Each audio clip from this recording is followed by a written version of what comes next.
Now, how about them damn Celtics? All right, we're back with another Boston Celtics video. Today, we're talking about Joe Mazzulla. The Celtics announced on their official Twitter account that they have extended Joe Mazzulla on a multi-year contract.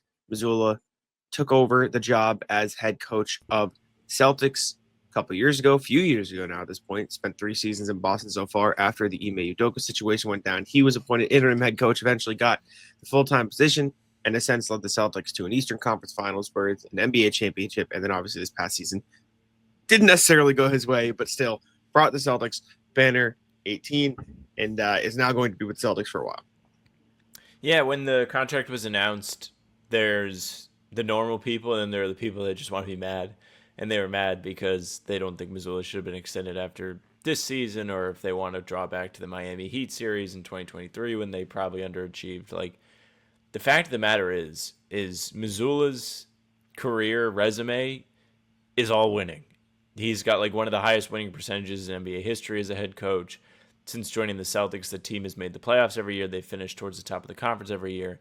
They've been just unbelievable. And yes, like the rosters have been great. They have. There's no denying it. And credit to the front office for putting the team in a position where they can have such a deep roster. But at the same time, Mazzulla doesn't get enough credit because when you have the roster, the players get the praise. Things go wrong, the coach gets the blame. That's what literally we have talked about so far. They underachieve in the playoffs. It's his fault. It's not Porzingis. Well, it was Porzingis too. It's not the guys who missed open threes. It's, there's so much that goes into a team losing a playoff series. And people would be like, well, why doesn't he adjust? Go back on the channel. We did videos, as frustrating as it is to like think about, where we watched all the 3-pointers. And they were mostly open shots that were good looks that they created by hitting the paint. That's kind of on the players, I would say. Now, in terms of coaching, he did a great job, especially in the championship season, because when you get a team like that, where a lot of change happens in the summer, a lot of talented players come together, Porzingis, Drew Holiday join the team after not being a part of it in years prior, there's typically a period where there are growing pains. Guys are learning to adjust to their role, how they're going to play when they're not the guy anymore. Somebody like Porzingis has spent the majority of his career, except for being in Dallas, the focal point of the offense at all times. He had to fit into what Boston was doing. Drew Holiday, both of them, they had great mindsets coming in, and that helped. But Mazzulla is in charge of that. He has to manage his personnel. He has to make sure everybody's fitting, everybody's being utilized to the best of their ability. And if you go back and you think about the last 2 seasons, maybe Drew, but beyond that, it's really tough to find somebody that, like, man, they didn't do enough with that guy. If anything, they've maximized guys like Luke Cornett, who 2 years ago, who would have cared about Luke Cornett? He did a lot of work to make himself a great player. But the Celtics, Joe Mazzulla, did a great job of finding the best way to maximize everything he brings. And the case is the same for a lot of guys on this team, or have been on this team. Yeah, I don't think Joe was perfect in the Knicks series, right? Like, I don't think he adjusted definitely enough not. to Mitchell Robinson. I don't think he should have played Kristaps Porzingis when he was playing him. I thought he was dead in the water and he shouldn't have been on the court. Like, there are absolutely things Joe Mazzulla didn't do well enough in the Knicks series. And I think Joe Mazzulla would be the first person to tell you he didn't do well enough in the Knicks series. I think he'd be the first person to blame. However, saying they need to adjust the offense when they're generating great 3-point looks, which is what they've built the basis of their success on for the past 3 years, which includes a championship, it's kind of silly, right? They're generating wide open threes. They're just missing them, right? So at the end of the day, if you're getting the same high quality looks that you were getting when you won a championship in dominant fashion 2 years ago, are you really going to change? Like, that doesn't make sense.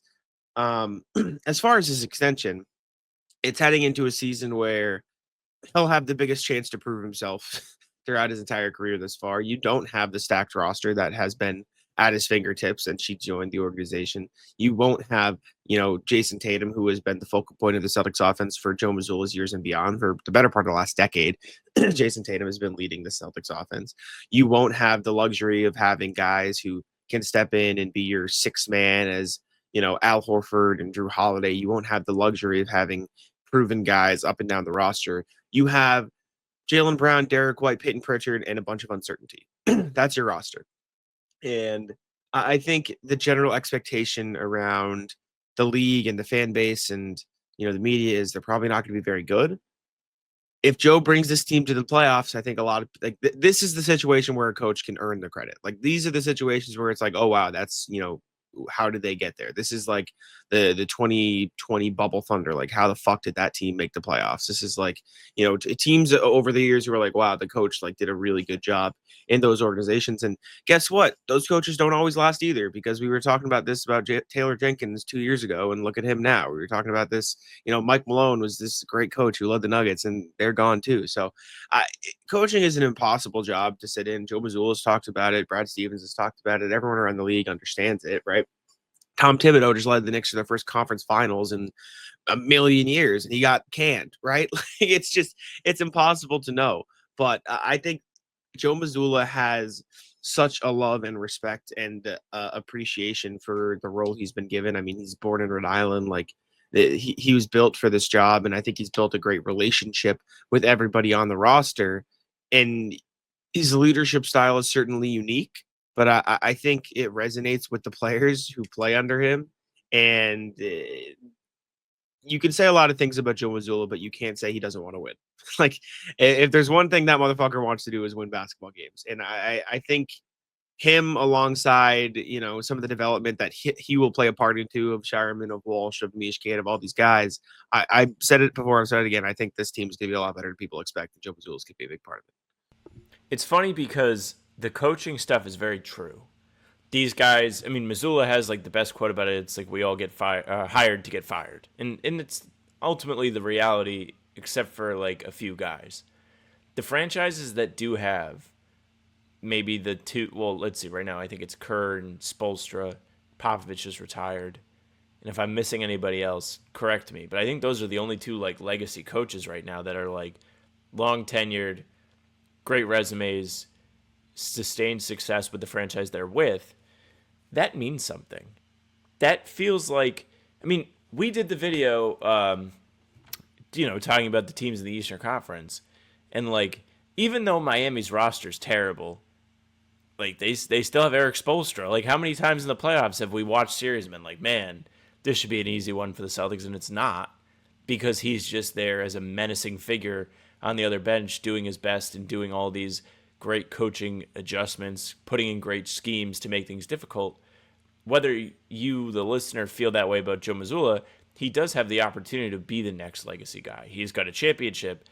He's from here. Like Jack laid it out, he's got a really great background with the Celtics where, yeah, he makes sense. It's been a long time since there's been, probably since Red, a coach in this franchise that's lasted a significant time and has built like a lasting legacy. Not to say other people haven't, like Doc Rivers, Tommy, Casey Jones. Like, there are figures throughout Celtic history that have absolutely made big impacts as head coaches, but it's been a long time. Yeah, I'm excited for Joe. I think he's done a phenomenal job. Not just like obviously the winning, but just the way he has led this basketball team, I think is very impressive, and a good chance to build on it this season in a new way. So appreciate y'all for tuning in. Let us know what you guys think of the Joe extension. Leave a like, subscribe, and all the same to you. Hey, thank you very much for listening and watching. Make sure you leave a like, comment, subscribe. Again, let us know what you think of the extension. Hopefully a lot of you are level-headed about this, but regardless, stick around, subscribe. We are here every single day. Full pods drop Tuesday, Thursday, Sunday. Game recaps are up the morning after each game. And other videos like these are here in between to keep you up to date with all things Celtics. You can find Jack and I streaming on Spotify and Apple too. All pods and recaps are there, so if you just want the audio versions, go ahead and follow. They will go right to your feed. Leave a 5-star review. We'd appreciate that very, very much. You can email us, hbtcpod@gmail.com. We're reading them every single time we do a podcast, so as you hear this, we're doing one today. Get them in, hbtcpod@gmail.com. Our socials are at How About Them C's for Twitter, Instagram, and TikTok. Facebook's the name of the podcast. All streams are there. They're on YouTube. They're on Twitter. Jack's Twitter. Jack's Money NBA. Mine's at Samuel Friends. That's it for us. Taco, come on. Taco's having some fun here. That is bogus. These guys are ridiculous.